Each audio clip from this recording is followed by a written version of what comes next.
வணக்கம் and welcome to chef circle.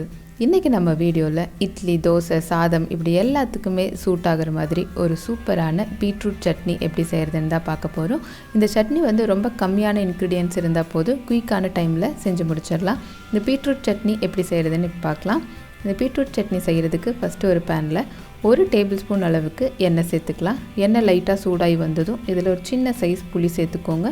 கூடவே 3 காஞ்ச மிளகாய் சேர்த்துக்கலாம். உங்களுக்கு கொஞ்சம் காரமாக வேணும்னா இன்னும் 2 மிளகாய் ஆட் பண்ணிக்கலாம். இது ரெண்டும் நல்லா பொரிஞ்சு வர்ற அளவுக்கு வறுத்து விட்டுக்கலாம்.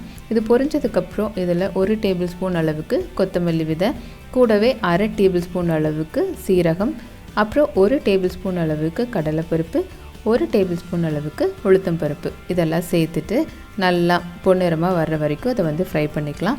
அதுக்கப்புறம் இதில் ஒரு பெரிய வெங்காயத்தை நல்லா பொடியாக நறுக்கி வச்சுருக்க அதை சேர்த்துக்கலாம். கூடவே ஒரு கொத்து கருவேப்பிலை சேர்த்துட்டு வெங்காயம் நல்லா வதங்கி வர அளவுக்கு வதக்கிக்கோங்க. நீங்கள் சின்ன வெங்காயம் சேர்த்துறதுனால தாராளமாக சேர்த்துக்கலாம். இந்த வெங்காயம் நல்லா வதங்கினதுக்கப்புறம் இதில் 1/4 கிலோ அளவுக்கு பீட்ரூட்டை கொஞ்சம் தின்னாக கட் பண்ணி வச்சுருக்கேன் அதை சேர்த்துக்கலாம். சேர்த்துட்டு இதுக்கு தேவையான அளவு உப்பு சேர்த்துட்டு இந்த எண்ணெயிலேயே பீட்ரூட்டை நல்லா ஒரு 2-3 நிமிஷத்துக்கு வதக்கிக்கலாம். அப்படி வதக்கும்போது அந்த பீட்ரூட் ஓரளவுக்கு வெந்து வந்துடும். கொஞ்சம் தின்னாக கட் பண்ணிங்கன்னா வேகிறதுக்கு ஈஸியாக இருக்கும்.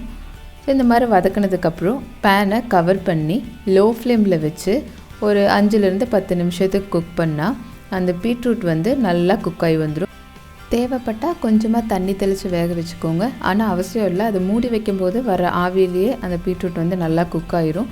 ஃபுல்லாக குக் ஆனால் தான் அந்த பச்சை வாசனை இல்லாமல் இருக்கும். ஸோ இந்த மாதிரி நல்லா குக் ஆனதுக்கப்புறம் இதை ஒரு டைம் கிளறி விட்டுட்டு இதில் துருவின தேங்காய் 1/2 கப் சேர்த்துக்கலாம். தேங்காய் சேர்த்துட்டு இதை 2 நிமிஷத்துக்கு நல்லா வதக்கிக்கோங்க. இந்த பீட்ரூட் சட்னி சாப்பாடுக்கு ஒரு சூப்பரான காம்பினேஷனாக இருக்கும். ஸோ எப்போவுமே ஒரே மாதிரி செஞ்சிட்ருக்காமல் இந்த மாதிரி செஞ்சிங்கன்னா சாப்பிட்றதுக்கும் நல்லா இன்ட்ரெஸ்டிங்காக இருக்கும். ஸோ இது நல்லா வதங்கினதுக்கப்புறம் இதை ஆஃப் பண்ணிவிட்டு நல்லா ஆற வச்சு மிக்சர் ஜாரில் மாற்றிட்டு தேவைப்பட்டால் கொஞ்சமாக தண்ணி சேர்த்து இதை நல்லா ஸ்மூத்தான இதை அரைச்சி எடுத்துக்கலாம். இந்த மாதிரி அரைச்சி எடுத்ததுக்கப்புறம் இதை தாளிச்சுக்கலாம். இதுக்கு ஒரு தாளிக்கிறதுக்கு 1 டீஸ்பூன் அளவுக்கு எண்ணெய் சூடு பண்ணிவிட்டு இதில் கொஞ்சமாக கடுகு, ஒரு 1/2 டீஸ்பூன் அளவுக்கு உளுந்தம் பருப்பு, 1/2 டீஸ்பூன் கடலைப்பருப்பு, ஒரு வரமிளகாய், கொஞ்சம் கருவேப்பிலை இதெல்லாம் போட்டு நல்லா பொரிஞ்சு வந்ததுக்கப்புறம் இந்த சட்னியில் சேர்த்துக்கலாம். அவ்வளோதாங்க, ரொம்ப டேஸ்டான பீட்ரூட் சட்னி ரெடி. நீங்கள் கண்டிப்பாக இந்த ரெசிபியை ட்ரை பண்ணி பார்த்துட்டு எப்படி வந்துச்சு அப்படின்னு சொல்லி உங்களோட ஃபீட்பேக் எனக்கு கமெண்ட்டில் சொல்லுங்கள். ப்ளஸ் உங்களோட சப்போர்ட் இல்லாமல் எதுவுமே பாசிபிள் கிடையாது. ஸோ இது வரைக்கும் நம்ம சேனலை நீங்கள் சப்ஸ்கிரைப் பண்ணலை அப்படின்னு சொன்னால் மறக்காமல் சப்ஸ்கிரைப் பண்ணுங்கள். கூடவே பக்கத்தில் இருக்கிற பெல் ஐக்கானையும் ப்ரெஸ் பண்ணுங்கள். அப்போ தான் நான் போடுற வீடியோஸோட நோட்டிஃபிகேஷன் உங்களுக்கு வரும். தேங்க்யூ ஃபார் வாட்சிங். Take care. பை.